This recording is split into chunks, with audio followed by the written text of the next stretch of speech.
Alors, vidéo un peu ironique sur David Einhorn, qui est un célèbre gérant de hedge fund et qui, le 20 octobre, si ma mémoire est bonne, a dit voilà, je suis short France et je suis acheteur sur la Grèce. Encore une fois, ça fait partie de ces grands discours tapageurs qui vont essayer d'influencer les autres et beaucoup justement de personnes se sont dit mince, il a peut-être raison, la France c'est la nouvelle Grèce et la Grèce c'est le marché d'avenir. Qu'est-ce qui s'est passé? La Grèce a continué à baisser et la France, le CAC 40 finalement s'est plutôt bien comporté durant cette période, a même progressé. Donc encore une fois, je pense que c'est un exemple extrêmement intéressant des gourous, des gérants qui viennent, qui vont asséner des vérités, qui vont vous dire voilà ce qu'il faut faire, voilà ce qu'il ne faut pas faire, qui vont justement utiliser des arguments extrêmement solides. Par exemple, David Einhorn avait un rapport sur pourquoi la Grèce c'était le marché qu'il fallait acheter, pourquoi la France était le marché qu'il fallait shorter. Alors il aura peut-être raison, mais aujourd'hui en tous les cas il est perdant. Je sais qu'il a également perdu durant la première moitié de 2014. Alors je ne sais pas quel sera son bilan à la fin de l'année, mais pour le moment son bilan n'est pas excellent. Il est hyper short sur pas mal d'actions sur les US. Il explique que justement ces actions ont beaucoup monté, mais encore une fois on en revient au principe de base. Ce n'est pas le gourou qui va nous dire ce qu'il faut faire, c'est le marché qui va nous dire ce qu'il faut faire. David Einhorn, George Soros, Jim Rogers, Tom DeMark, alors vous en avez plein des gourous qui sont vraiment plantés et moi je suis très content parce que justement on a évité, moi je n'ai jamais eu un avis sur le marché cette année et on ne s'est quasiment jamais trompé sur l'évolution du marché. C'est étonnant ce que je vous dis, mais c'est-à-dire que je suis resté prêt, c'est-à-dire on avait à un certain moment beaucoup progressé. Et pour moi, le risque est effectivement d'avoir une correction. Mais je n'ai jamais effectivement pensé à un crack dans l'immédiat. D'ailleurs, en mars de cette année, 2014, nous sommes encore en 2014, mes étudiants me parlaient de crack et je leur avais fait une analyse sur le DAX, sur le S&P, sur le Dow Jones, dans laquelle justement je leur disais, pour l'instant, on n'a pas de crack. Au salon de l'analyse technique en mars 2014, j'avais tenu le même discours et j'avais dit, écoutez, un crack, ça peut prendre 6 mois, 7 mois. C'est généralement un marché qui commence à s'affaisser, on a des plus hauts de plus en plus bas, on a finalement des divergences, on a des indicateurs techniques qui commencent à se renverser, etc.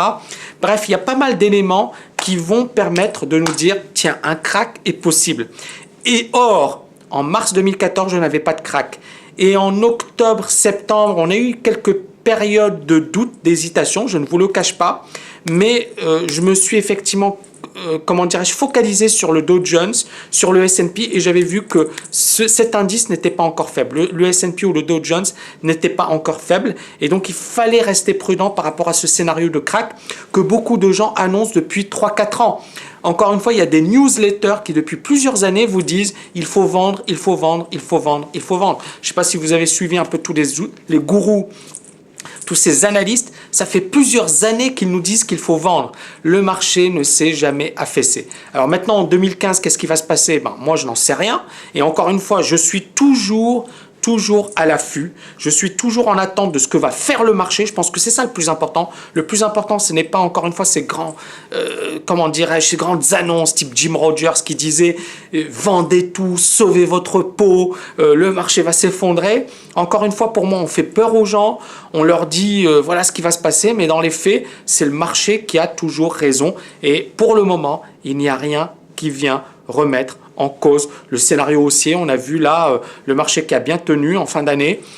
Donc ça nous prouve encore une fois cette chose et qu'un crack, s'il va se dessiner, on aura des éléments. Peut-être qu'en 2015 ça va se dessiner, on verra, mais pour l'instant on n'y est pas. Je suis très très content de cette année 2014 parce qu'avec TKL Markets, on a quand même raté très peu de mouvements. Les étudiants ont cartonné ils étaient également sur tous les mouvements les plus puissants.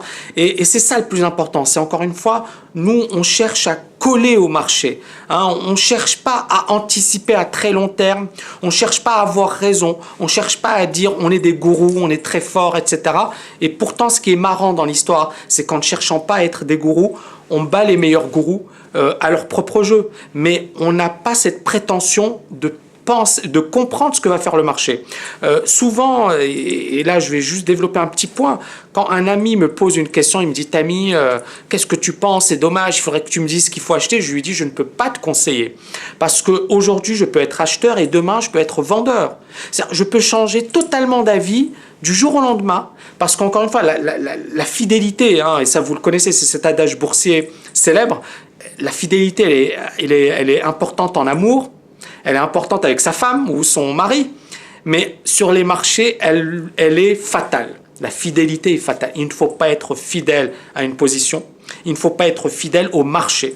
C'est-à-dire, le plus important, c'est pas de se dire le marché va me donner raison, j'en suis sûr, j'ai une grosse conviction. Non, si le marché ne vous a pas donné raison, eh bien, c'est la meilleure preuve que votre idée est fausse, que vous vous êtes trompé et qu'il vaut mieux prendre sa perte tant qu'elle est petite, plutôt qu'effectivement augmenter sa perte. Je vais revenir rapidement sur le CAC 40. À un certain moment, et on était avec les TKNA, on a le CAC 40 qui avait cassé un niveau. Il y a eu des shorts autour de ce niveau. Et moi-même, je me disais, tiens, c'est intéressant. Donc, je pense que c'était au mois d'octobre, novembre. On a dû avoir la cassure d'un niveau et c'était pas mal. Et puis, le marché a réintégré et moi, j'avais dit, c'est stop. C'est pas du tout intéressant.